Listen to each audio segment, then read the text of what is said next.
company. Did his wife ever mind all that company? I am sure she managed nicely. She'd have to. That's a lot of people to cook for. Just pay attention. Edison employed more than 4,000 workers, many of them women. Mr. Edison favors hiring women over men. Their fingers are nimble and their work is always neat. Since when was he so concerned with being neat? If you don't be quiet, I'm going to have to ask you to leave. When his mining inventions failed in 1889, Edison simply recycled his equipment and entered the Portland cement business. In 1905, he was the 5th largest producer of cement in the United States and was chosen to supply cement for the new Yankee Stadium. He invented a 3-story cement house that could be built for under $12,000. Including cement stairs, mantles, cupboards, and bathtubs. The house even came equipped with an Edison phonograph with a cement cabinet. Hate to move the furniture there. That's it. I'm taking you backstage. What?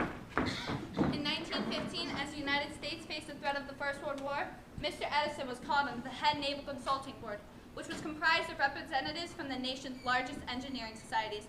The Consulting Board was intended to mobilize the best minds of the nation. Edison's efforts were responsible for more than 40 documented projects, including sonar rangefinders, torpedo detectors, and marine decoys. Although Edison had no intention of retiring in his 60s, he did find time to do a little camping with his friend Henry Ford and the great naturalist John Burroughs. The camping trips grew, as did most things Edison was involved with. In 1921, they knew it was time to stop when their camps had grown to include Thomas Edison, Henry Ford, Harvey Firestone, wives and children, assistants, reporters, a bishop, and the President of the United States of America. It was at this time that Mr. Edison began exploring the countryside surrounding his summer home in Fort Myers, Florida, to find a domestic source of rubber to reduce the United States' dependence on imports. Soon, he and his teams of men were searching the East Coast for promising species of plants. It was to be his last great project. In his first year of research alone, he tested 3,000 plants, and an additional 14,000 the second year, before settling on a species of goldenrod, which could be easily grown in the U.S. As he neared his 85th year, the nation prepared to honor him by celebrating Light's Golden Jubilee on the 50th anniversary of the lighting of the first incandescent light.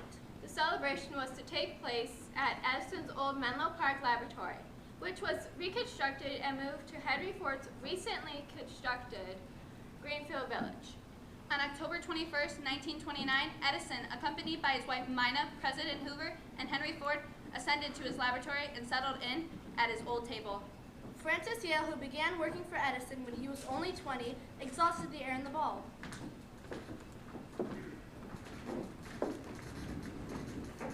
The event was witnessed by a small crowd of invited dignitaries, while people across the nation sat by candlelight and listened as Graham McNamee broadcasted this historic event over NBC radio.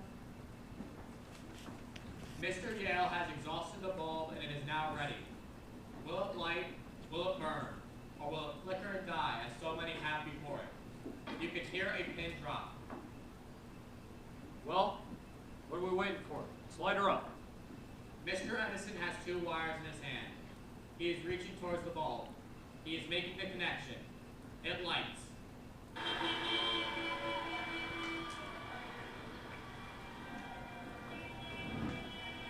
Nail that chair to the floor. I don't want it moved from where Mr. Edison has left it.